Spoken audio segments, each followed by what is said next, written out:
Great. Thank you again for your patience. And good morning, everyone. Thank you for all joining us today. My name is Dr. Muhammad Imran, Vice President of Rare Earth Element Division at the Saskatchewan Research Council, SRC.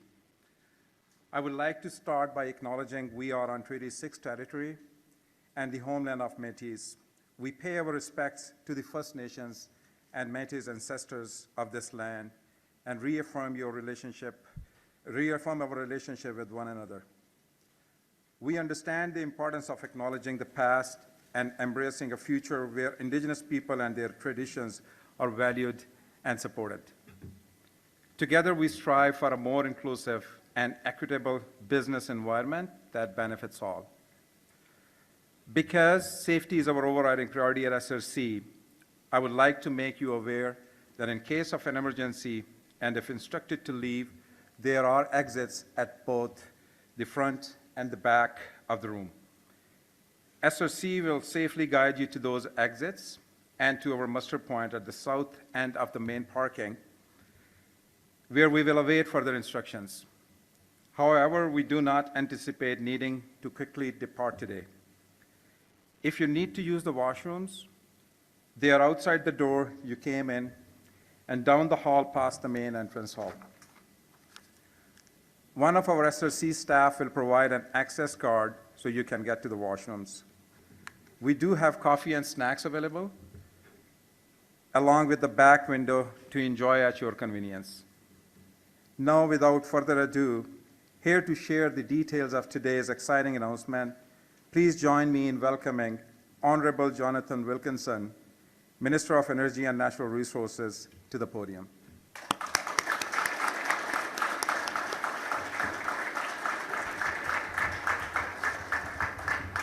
Thank you very much, Dr. Imran, for the kind introduction and for SRC hosting today. I am happy to be here with you today and to be joined by Minister Harrison from the province, as well as my counterpart in the natural resource industries and good friend, Minister Ryder. And certainly also want to acknowledge Mike Crabtree, who has been integral to this whole conversation. Before I begin, I would like to acknowledge that we are gathered today on the traditional territories of Treaty 6 and the homeland of the Métis. And as I said, it is always a pleasure to be home. For those of you who heard me speak here before, I grew up in this city and spent many, many years of my life in what I always say is, I probably have to be a bit careful about this, the most beautiful city on the prairies. So. We talk a lot about climate change these days for obvious reasons. Climate change is altering the world's natural environment in a myriad of harmful ways. Last year's fire season was instructive in this regard, and certainly the devastating pictures we've seen recently coming out of Jasper were also instructive in this regard. It shows us what the world looks like if we fail to tackle climate change, a future that clearly we all evidently want to avoid. At the same time, though, climate change is also rapidly transforming the global economy and global finance in ways that are creating enormous economic opportunities for those who approach the transition to a lower carbon future in a thoughtful, a determined, and a focused manner. The global energy transformation is both an environmental imperative to protect the planet for future generations, but it is also an economic opportunity on the scale of the Industrial Revolution. Les gouvernements du monde entier sont de plus en plus nombreux à prendre des mesures. Our American friends are making massive investments through the Inflation Reduction Act, and certainly so are our friends in Europe, in Japan, in South Korea. But beyond our democratic friends, competitors such as China are also moving aggressively and highly strategically to seize the major economic opportunities offered through the ongoing energy transition. For Canada to seize the extraordinary opportunities that are created through such a transition, we must accept the scientific reality of climate change and then ensure that this informs and shapes our economic strategy. A key resource and resource-enabled element of an economic strategy for Canada is to ensure significant focus on seizing economic opportunities in new and accelerating sectors such as critical minerals and critical minerals processing, battery manufacturing, biofuels production, nuclear technology, carbon capture and negative emissions technologies, clean energy, clean electricity production, and hydrogen production, utilization, and export. Ces opportunités économiques seront différentes selon les régions du pays. Les opportunités disponibles dans une économie à faible émission de carbone en Colombie-Britannique seront différentes de celles de la Saskatchewan, qui seront différentes de celles de la Nouvelle-Écosse. Such economic opportunities are going to be different in different parts of this vast country. The opportunities of a low-carbon future in British Columbia are different than those that exist in Saskatchewan, and they are different from those that exist in Nova Scotia. And this is why the Government of Canada is working with provinces and territories, with Indigenous communities, with industry, with labour, with academic institutions and others in all parts of this vast land. The potential economic opportunities associated with the transition to a low-carbon economy are enormous for Saskatchewan.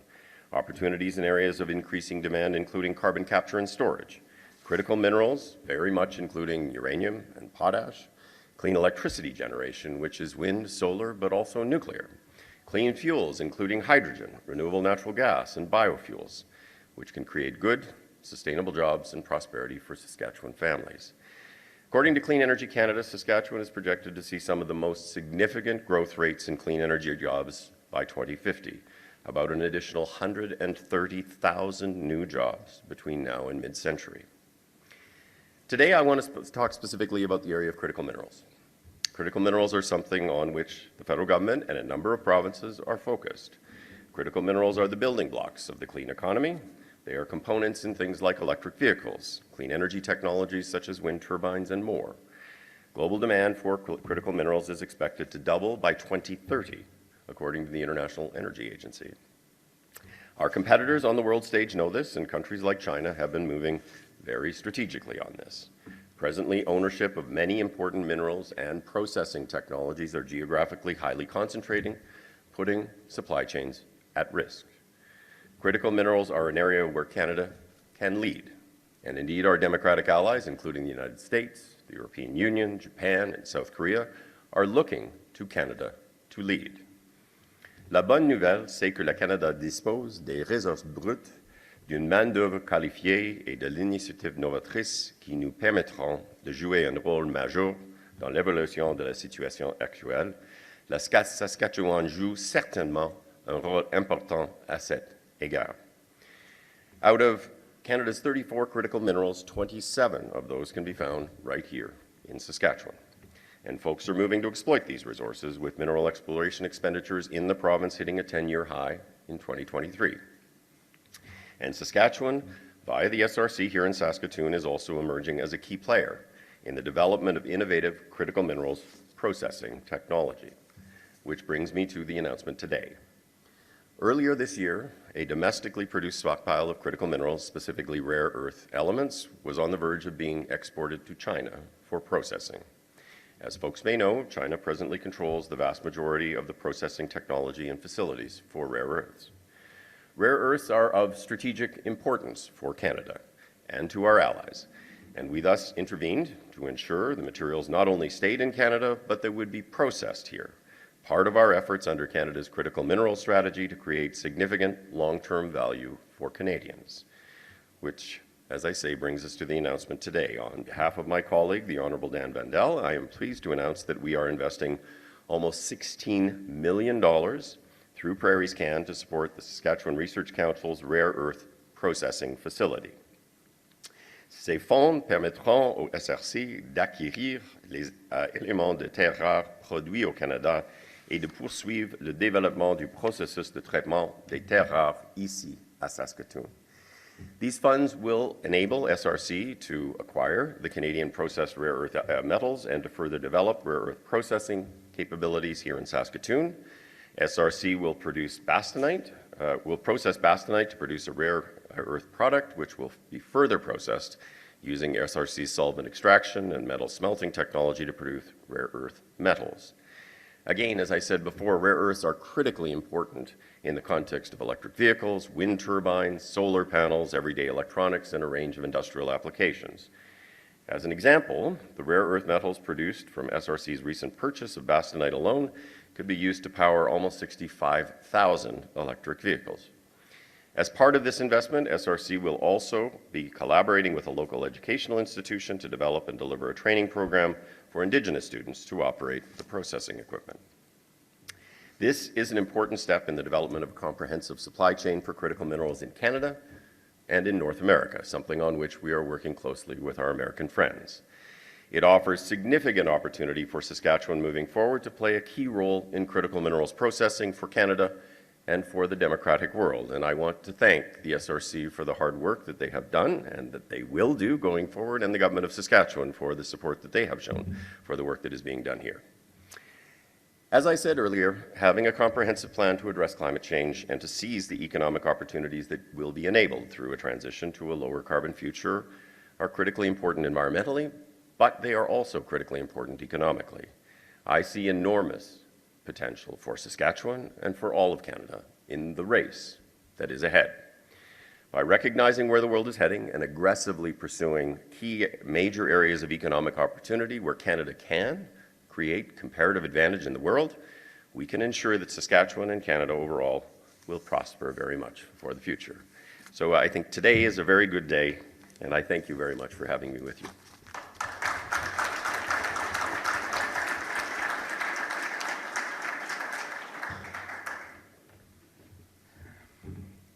Thank you, Minister Wilkinson.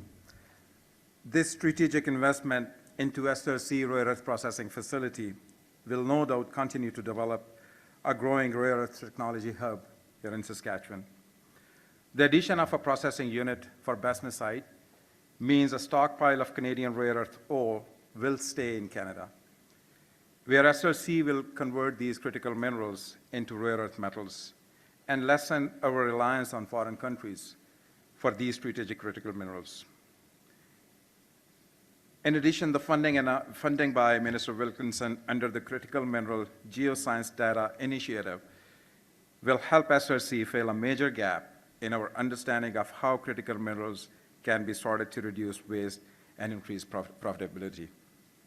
This means SRC can begin to develop a database to better predict how critical minerals can be sorted, which in turn will promote the exploration of critical minerals in Saskatchewan. Next, please help me welcome the Honorable Jeremy Harrison, Minister responsible for SRC, who will talk about the importance of investing in Saskatchewan critical mineral sector.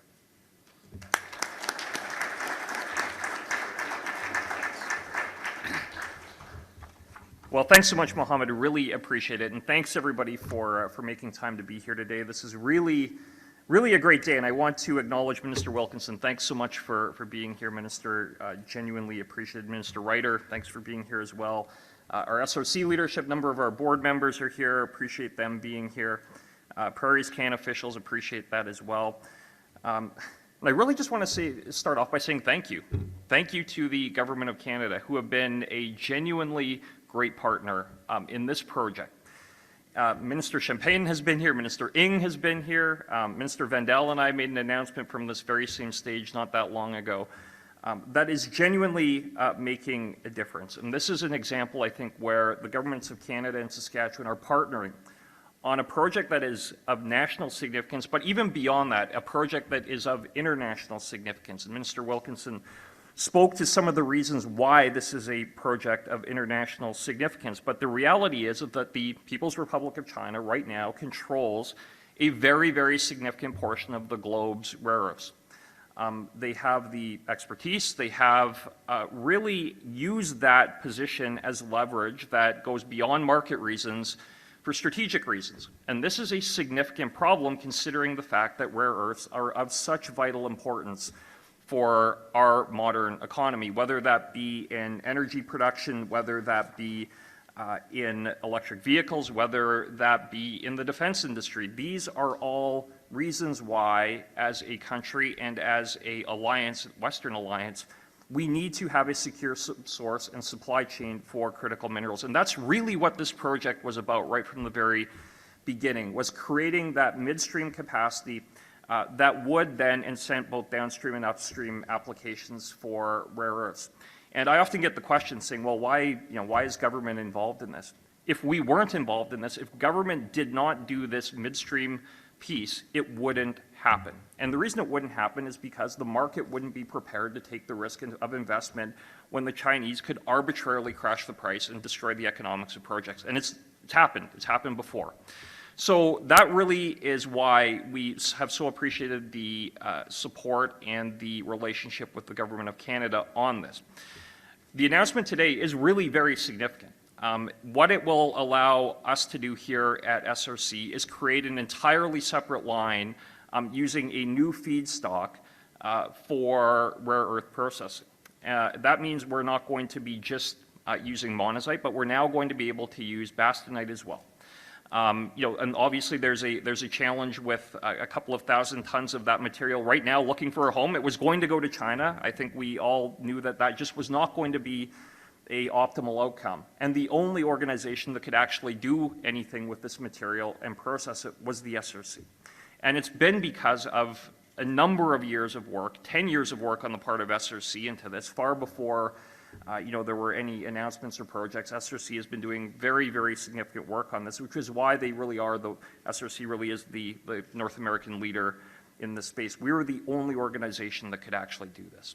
So the very real and significant $16 million investment that Minister Wilkinson announced is going to mean that we are able to process that material and also then in the long term have another line to process bastnäsite ore, which is a byproduct of things like uranium mining. These are very relevant implications for the province of Saskatchewan. So, basically I just wanted to not go on at length, but to say thank you to the Government of Canada.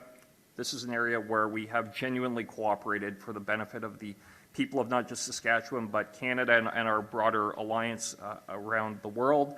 And this is a very exciting time. So we're going to have some more announcements. I'm not going to preempt them. Mike's worried I'm going to stuff that I shouldn't be right now. But we have some really very significant milestones that we're going to be talking about here over the next 5 or 6 weeks at SRC as well, that are a testament to a lot of the folks in this room who have done remarkable work. So thank you very much, everyone.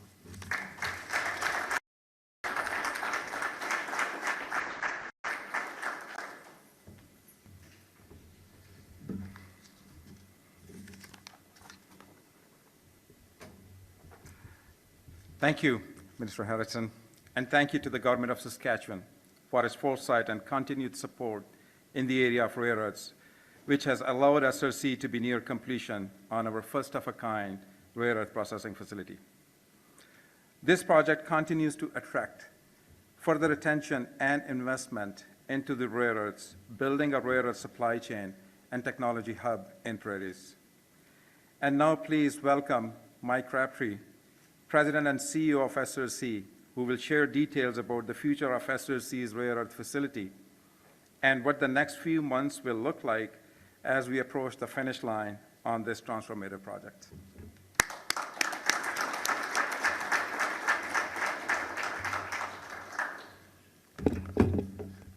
Thank you, Muhammad. Good morning. I'd just like to put on the record that I'm never worried about what the Minister says about SRC. I'd like to start by extending a real thank you to Minister Wilkinson for travelling here today to announce yet another landmark funding agreement aimed to further Saskatchewan's mark on the global rare earth supply chain. I'm also aware that in standing here, I'm breaching the first rule of public speaking, which is not to provide ammunition for the audience to throw at you. So you may have wondered what these two very large bags of red rocks are here. This is a small sample of the bastnäsite that SRC has received as part of this project, and it looks a fairly innocuous red rock. But as both ministers have said, these rocks, these ores, are going to be critical to the energy transformation, and will make Canada an energy powerhouse, an energy minerals powerhouse going forward in the future. So these bags of rocks will be processed into what's essentially this. This is a neodymium-praseodymium alloy. This goes on to make the magnets for electric motors, for EVs, but also the motors and generators for wind turbines. This little ingot here, by the way, is sufficient to produce the magnets for 5 electric vehicles. So, as we said before, this project will provide sufficient of this material to produce over 62,000 electric vehicles. So this will have a really significant impact. SRC is just a few months away from starting up the minerals to metals rare earth processing facility, which will be a real game changer for Saskatchewan, for Canada, and actually for North America. This is considered to be a strategic facility.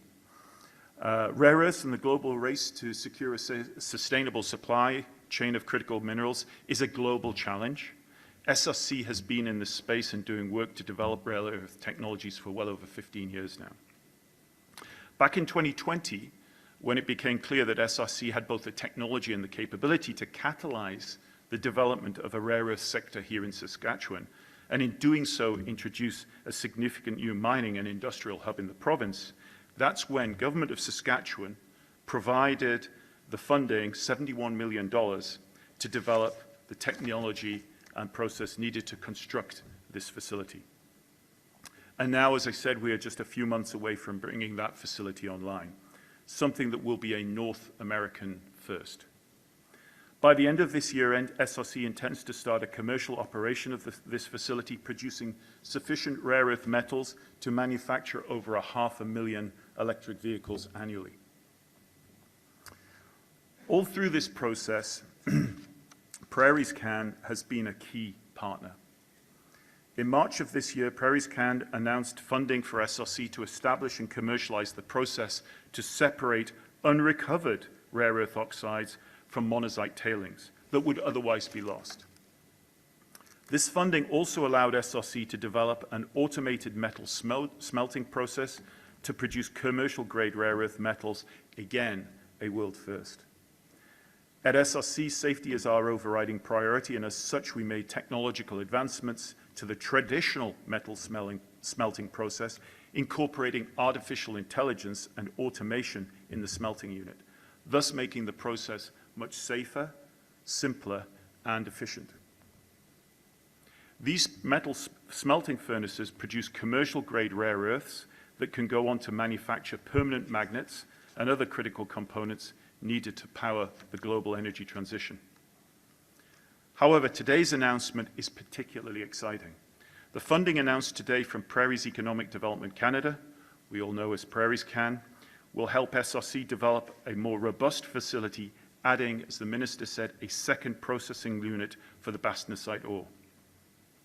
This new processing unit will allow SRC to process rare earth minerals secured in a recent purchase from a mine in Northwest Territories to the metals I discussed before. This will mean, as we keep saying, that these Canadian rare earths will remain in Canada. These rare earths will be processed right here at SRC and will help secure a sustainable supply of rare earths, something Canada has not had previously.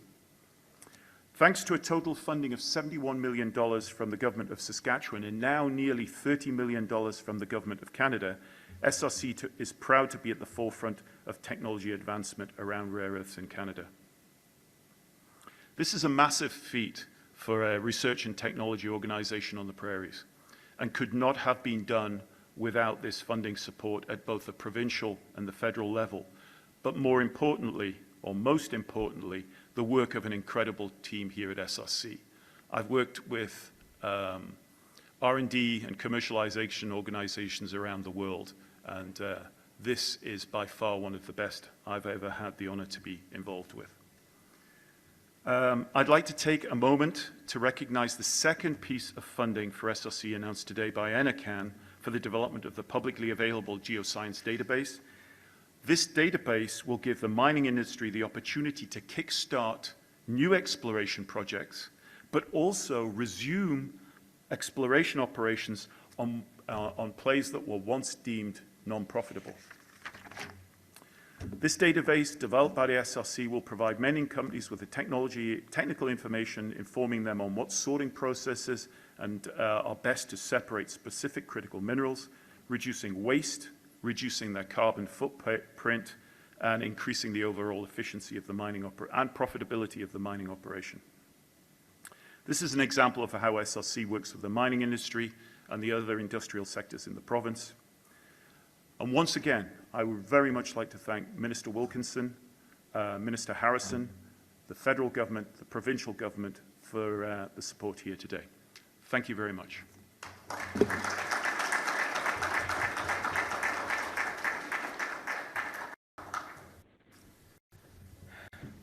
Thank you, Mike.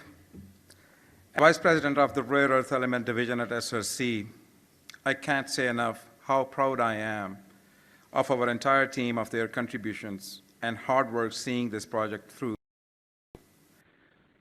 With continued support at both the federal and the provincial levels, our team at SRC is excited to see where this project takes us next. In closing, I would like to formally thank Minister Wilkinson and the team at both the NRCan and PrairieScan for seeing and recognizing Saskatchewan's potential and leadership in the critical mineral space. This concludes the formal part of today's event. The speakers will be available to the media immediately.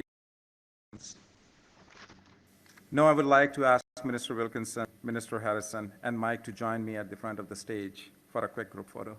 Thank you very much.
Yes, that you could call it a little bit of protectionism, but it's actually being realistic. And I think Germany would actually say they probably should have been a little bit more realistic a few years ago in terms of Russia. So is the funding new money or has been part of the budget? It is new money, but it's money that was actually allocated to Natural Resources Canada in the context of the broader work on the critical mineral strategy. We made the decision that this was an important priority, and so we've allocated this money to helping to develop the processing technology that's going to allow us to be profitable and prosperous, but also fully independent. Could you talk about how it doesn't, these kind of initiatives don't run afoul of free trade agreements? Well, they don't run afoul of free trade agreements because all countries around the world actually look to foster technology development. We do that in a whole range of spaces. That's exactly what we are doing here, getting to the point where we have systems and processes that can allow us to actually do the work that needs to be done. In terms of commercialization, again, there are lots of examples in countries around the world, including in Canada, where the governments have put money into the development of commercial facilities like battery plants. So they do not run afoul of trade agreements. They're just part of economic development. Did the government ever get the $5 million loan back from Vital, and is that going to this project? Well, that money is not going to this project. I'm not entirely sure where we're at with Vital in terms of the dollars that were actually invested, and certainly happy to get back to you, but that doesn't have anything to do with the investment here. Est-ce qu'il y a des questions en français ou non? Okay. Awesome. Thank you.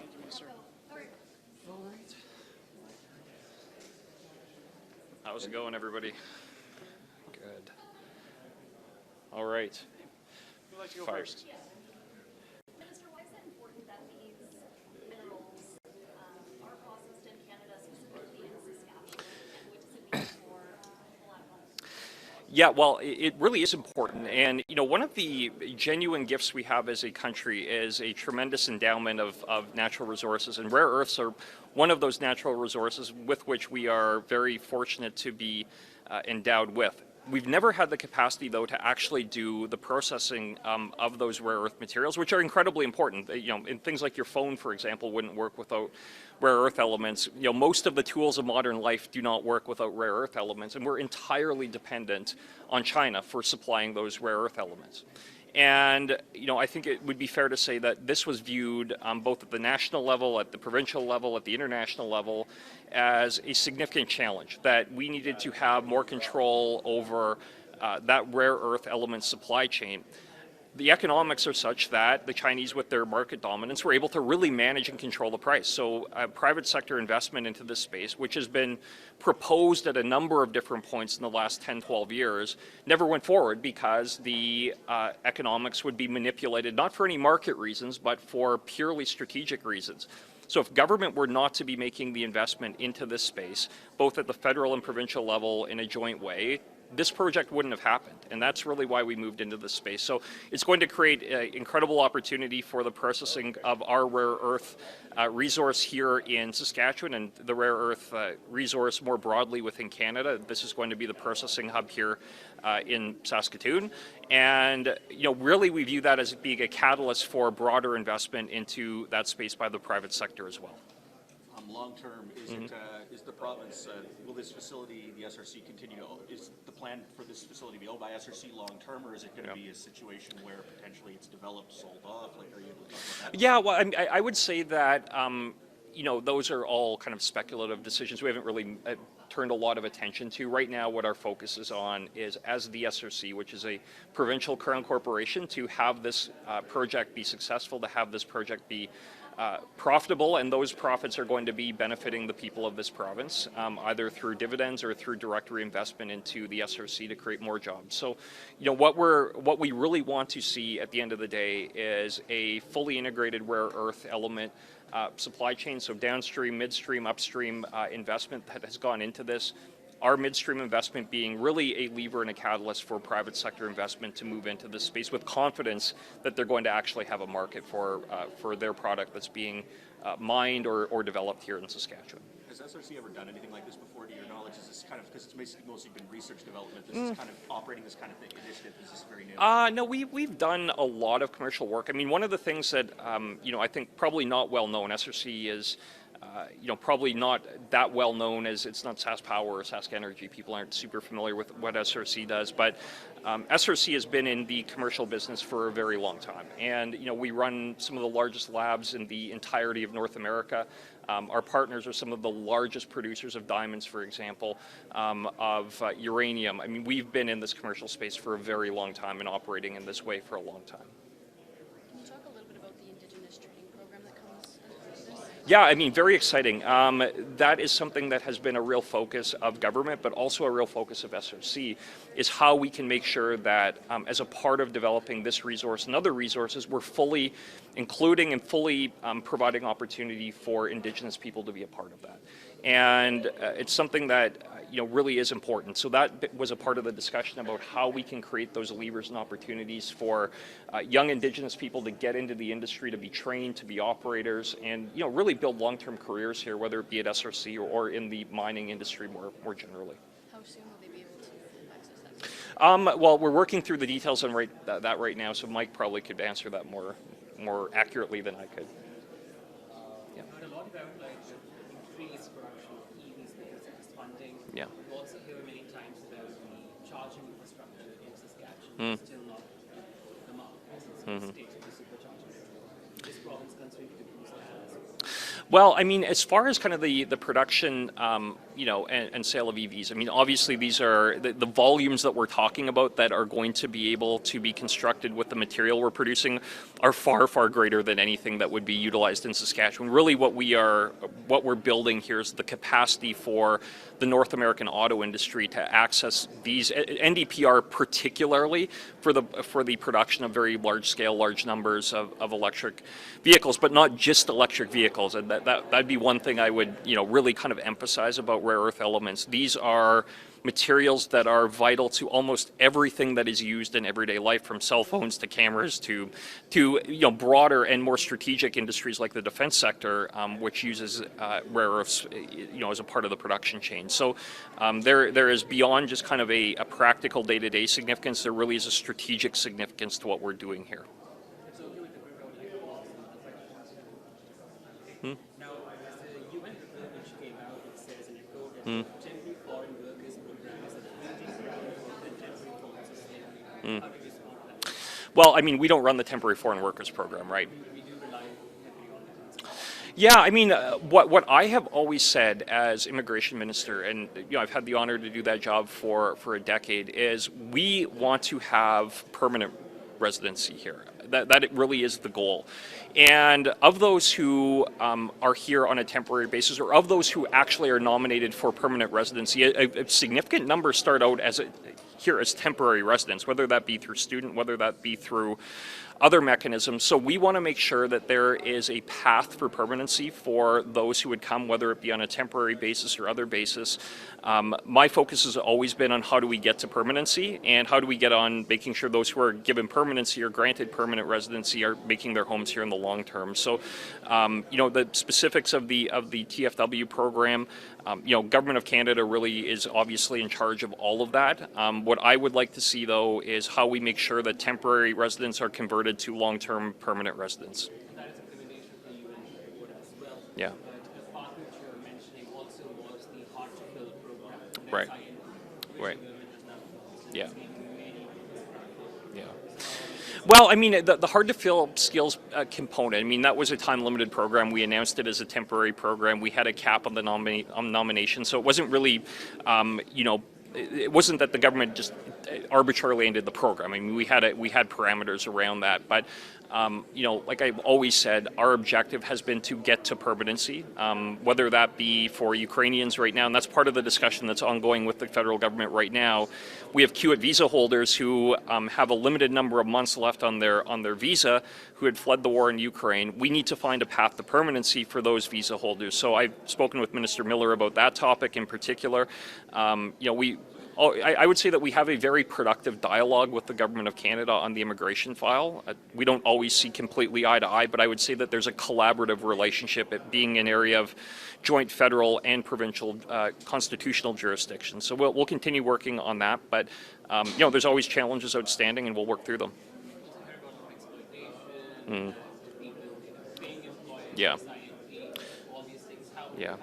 Well, I'll tell you, we introduced the Immigration Services Act, which was passed in the legislature, which is the most far-reaching provincial immigration services statute in the entire country. And I can tell you it's going to be copied around the country as well, which provides very, very significant tools to make sure those who are here are going to be protected, are not going to be exploited, that we have the tools within the department to make sure that employers are acting appropriately, full investigative authorities that don't really exist elsewhere in Canada. So this is something we take very seriously. My officials could confirm this has been my direction for years, that we have to make sure that those who are coming are going to be here, are going to be able to be safe, are going to be able to build their lives and their families here. And that means that we needed additional tools, and that's why we introduced the Immigration Services Act.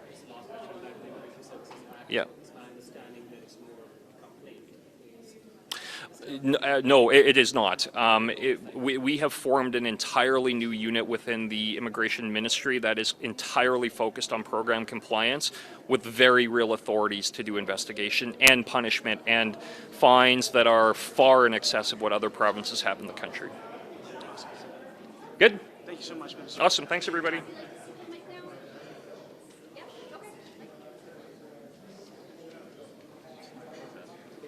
I saw a lot of head shaking when that question was asked, so yeah.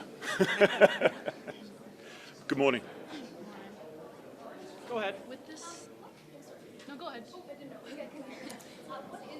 Vastonite and what is it used for? Am I saying it right? And what is it used for?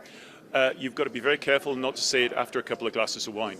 So there are two main ores here in Canada that contain large quantities of rare earths. And one is called monazite, which is like a black sand, or looks like a black sand, and then the other is bastnasite, which is a red rock. So Canada is particularly rich in both. So this is why this announcement is so important. The existing line that we were developing was for monazite. The investment that PrairieScan is putting here is allowing us to develop the technology around that second line for that second ore bastnasite. So it has real strategic importance, this investment, to Saskatchewan and Canada as a whole. And for the average person watching at home who's like, what does this rock do for me? Tell us what it does. The rock itself is an ore, and it contains all 17 of the rare earth elements. And, something that I say quite often is if rare earth elements suddenly disappeared, we would all be standing here naked, staring at a blue sky. They are that critical to modern life.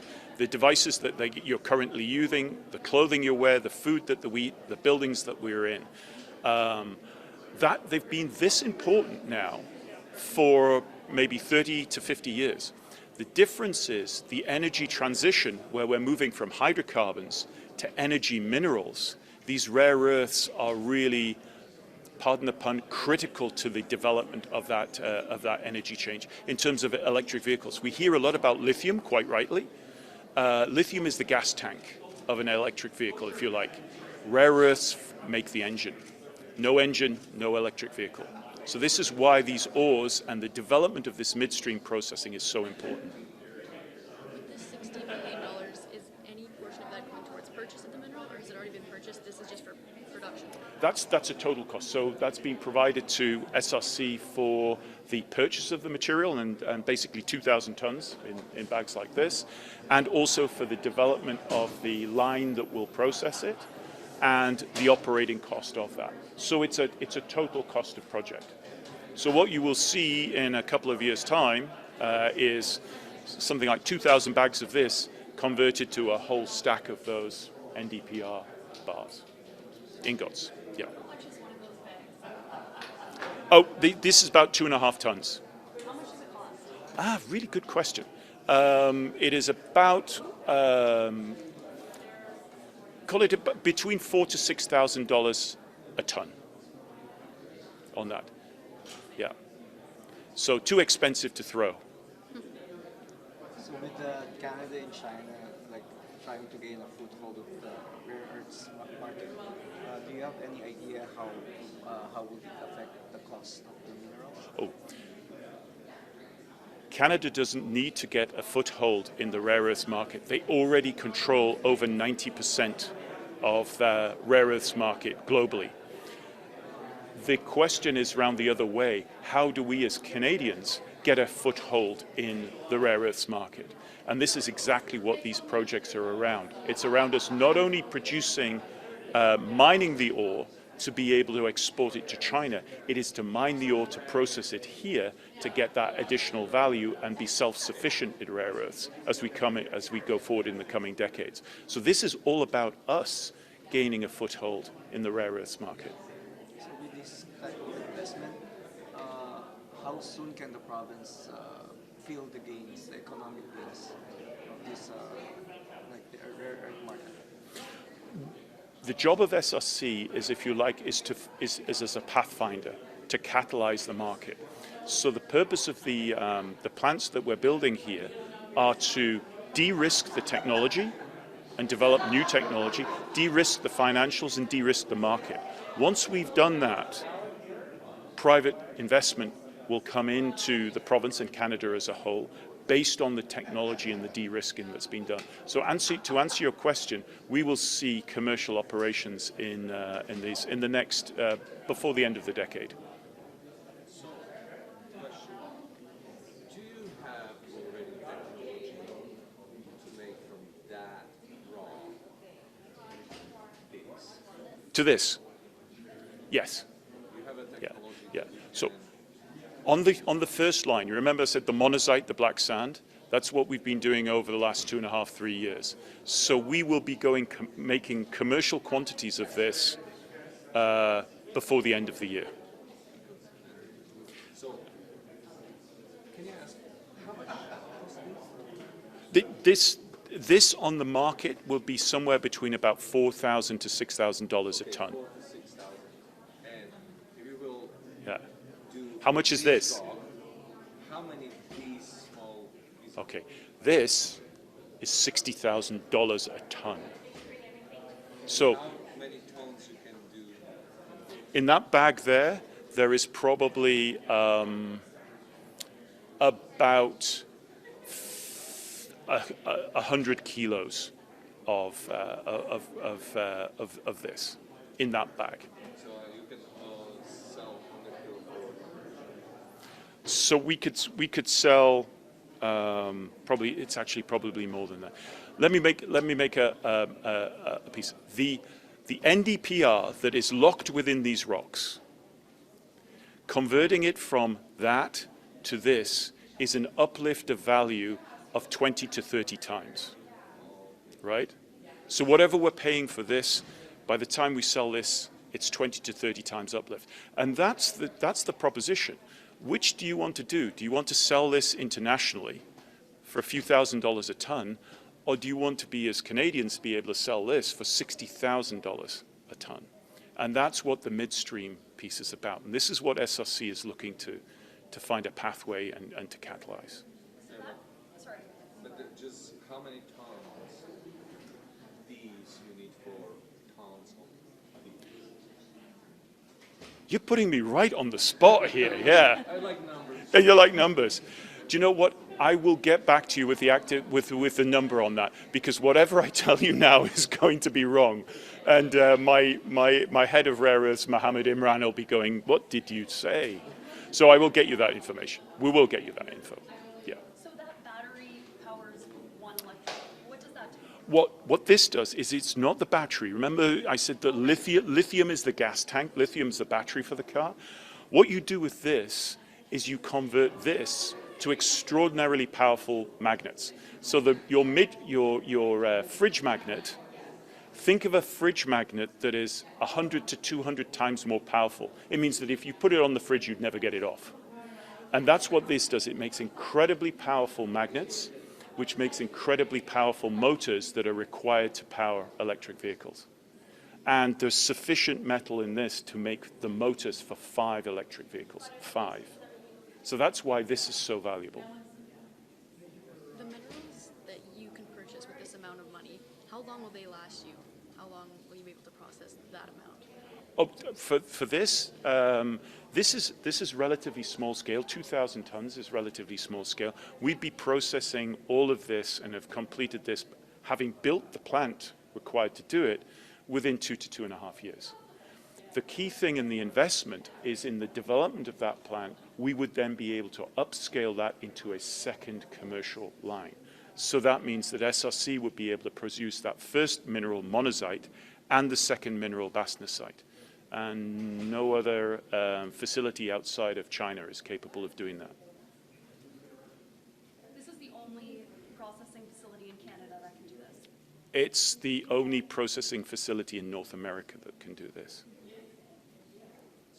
And it'll be online within the next couple of months. Yes. Yes. Awesome. Yeah. Thank you so much. But apart from that, not much going on. Yeah. Thank you. Thank you so much, Mike. That can only do this, you mean process this type of rock?